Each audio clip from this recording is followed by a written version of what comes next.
S, ಇನ್ನು ಎರಡು ದಶಕದ ಹಿಂದೆ ಒಂದು ಒಳ್ಳೆ ಕರಿಯರ್ ಅಂದರೆ ನಾವೆಲ್ಲರೂ ಡಾಕ್ಟರ್, ಇಂಜಿನಿಯರ್, ಸೈಂಟಿಸ್ಟ್ ಆಗೋದು ಅನ್ನೋ ನಂಬಿಕೆ ನಮ್ಮಲ್ಲಿ. ಆದರೆ ಇವತ್ತು ಕಾಲ ತುಂಬ ಬದಲಾಗಿದೆ. ಇವತ್ತಿನ ಯುವ ಜನತೆ ಕಂಟೆಂಟ್ ಕ್ರಿಯೇಟರ್ ಆಗೋದಕ್ಕೆ ತುಂಬ ಇಷ್ಟಪಡ್ತಾರೆ. ಇನ್ಸ್ಟಾಗ್ರಾಮ್ ರೀಲ್ಸು, ಯೂಟ್ಯೂಬ್ ವಿಡಿಯೋ ಮಾಡಿದರೆ ಸಾಕು ಕೋಟಿ ಕೋಟಿ ಹಣ ಬರುತ್ತೆ ಅಂತ ನಾವೆಲ್ಲರೂ ಅಂದ್ಕೊಂಡಿದ್ದೀವಿ. ಆದರೆ ನಿಮಗೊಂದು ಫ್ಯಾಕ್ಟ್ ಗೊತ್ತಿರಲಿ, ಭಾರತದಲ್ಲಿರೋ ಲಕ್ಷಾಂತರ ಕ್ರಿಯೇಟರ್ಗಳಲ್ಲಿ ಕೇವಲ 8ರಿಂದ 10% ಜನರು ಮಾತ್ರ ಹಣವನ್ನು ಗಳಿಸ್ತಿದ್ದಾರೆ.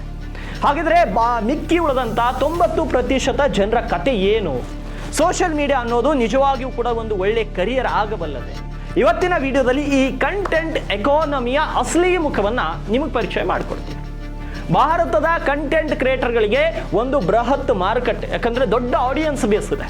ಸರಾಸರಿ ಒಬ್ಬ ಭಾರತೀಯ ದಿನಕ್ಕೆ 4ರಿಂದ 5 ಗಂಟೆ ಮೊಬೈಲ್ನಲ್ಲಿಯೇ ಕಾಲವನ್ನು ಕಳೀತಾನೆ. ಅಂದರೆ ಸ್ಕ್ರೀನ್ ಟೈಮ್ ಅದು ಭಾರತೀಯರು. ಇದರಲ್ಲಿ ಸುಮಾರು 1ರಿಂದ 3 ಗಂಟೆ ಬರೀ ರೀಲ್ಸ್ ನೋಡೋದ್ರಲ್ಲಿ ವ್ಯಯ ಮಾಡ್ತಾರೆ. ಅಂದರೆ ನಂಬ್ತೀರಾ ಎಷ್ಟು ದೊಡ್ಡ ಮಾರ್ಕೆಟ್ ಇದು ಅಂತ? ಭಾರತದಲ್ಲಿ ಸದ್ಯಕ್ಕೆ ಸುಮಾರು 25 ಲಕ್ಷ ಆಕ್ಟಿವ್ ಡಿಜಿಟಲ್ ಕ್ರಿಯೇಟರ್ಗಳಿದ್ದಾರೆ. ಅಂದರೆ 1000ಕ್ಕಿಂತ ಹೆಚ್ಚು ಫಾಲೋವರ್ಸ್ ಇದ್ದು ದಿನಾ ಪೋಸ್ಟ್ ಹಾಕೋರು. ಇನ್ನು ಉಳಿದವರು ಸೇರಿಸಿದರೆ, ಅಂದರೆ ಇನ್ನೂ ಸಣ್ಣ ಪುಟ್ಟವರು ಸೇರಿಸಿದರೆ ಒಂದು 40 ಲಕ್ಷ ದಾಟುತ್ತೆ. ಆದರೆ ಇವರೆಲ್ಲರೂ ಕೂಡ ಶ್ರೀಮಂತರಾಗಿದ್ದಾರಾ ಅಂದರೆ ಖಂಡಿತ ಇಲ್ಲ. ಇದರಲ್ಲಿ ಲಕ್ಷಾಂತರ ರೂಪಾಯಿ ಗಳಿಸುತ್ತಿರುವುದು ಕೇವಲ 2.5 ಲಕ್ಷ ಕ್ರಿಯೇಟರ್ಗಳು ಮಾತ್ರ.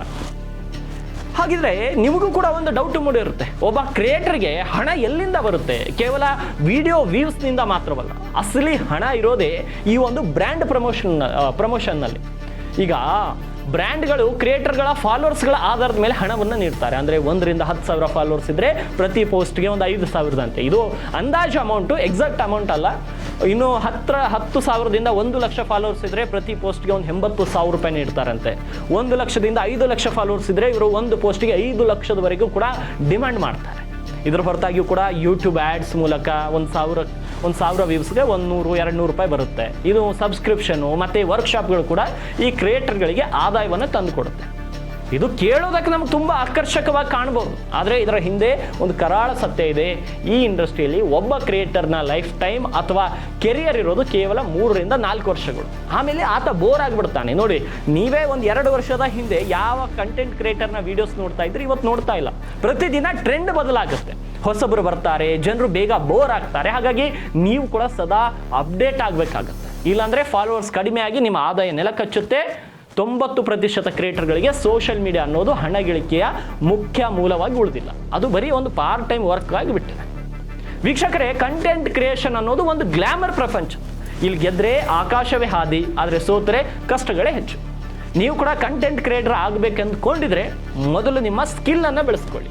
ಸದಾ ಬ್ಯಾಕಪ್ ಪ್ಲ್ಯಾನನ್ನು ಇಟ್ಕೊಳ್ಳಿ. ಕೇವಲ ವಿಡಿಯೋ ಮಾಡ್ತೀನಿ ಅಂತಲ್ಲ, ವಿಡಿಯೋ ಜೊತೆಗೆ ಮತ್ತೇನಾದರೂ ಮಾಡೋದು ಕಲಿಬೇಕು. ನೀವು ಯಾವ ಕ್ರಿಯೇಟರ್ನ ವಿಡಿಯೋ ಹೆಚ್ಚು ಇಷ್ಟಪಡ್ತೀರಾ, ಅಥವಾ ಆ ಕ್ರಿಯೇಟರ್ನ ಎಕಾನಮಿಯ ಬಗ್ಗೆ ನಿಮ್ಮ ಅಭಿಪ್ರಾಯಗಳು ಏನು? ಈ ರೀತಿ ಯಾವುದಾದ್ರೂ ಇದ್ದರೆ ಕಮೆಂಟ್ ಮಾಡಿ. ನಾಳೆ ಪ್ರೈಮ್ ಟೈಮ್ನಲ್ಲಿ ಅಥವಾ ಮುಂಬರುವಂಥ ಪ್ರೈಮ್ ಟೈಮ್ನಲ್ಲಿ ಅದನ್ನು ಕವರ್ ಮಾಡಿ ಈ ಒಂದು ಡಿಜಿಟಲ್ ಎಕಾನಮಿಯ ಬಗ್ಗೆಯೂ ಕೂಡ ನಿಮಗೆ ತೋರಿಸುವಂಥ ಕಂಟೆಂಟ್ ಕ್ರಿಯೇಟರ್ ಎಕಾನಮಿ ಬಗ್ಗೆ, ಇದರಲ್ಲಿ ಹೆಂಗೆ ಹಣ ಗಳಿಸಬೇಕು, ಇವುಗಳ ಬಗ್ಗೆಯೂ ಕೂಡ ನಿಮ್ಮ ಉತ್ತರ ಕರ್ನಾಟಕ ನ್ಯೂಸ್ ಎಕ್ಸ್ಕ್ಲೂಸಿವ್ ಆದಂಥ ಒಂದಿಷ್ಟು ಮಾಹಿತಿ ನಿಮ್ಗೆ ತಿಳಿಸ್ಕೊಡುವಂಥ ಪ್ರಯತ್ನ ಕೂಡ ಮಾಡುತ್ತೆ ಮುಂದಿನ ಸುದ್ದಿ.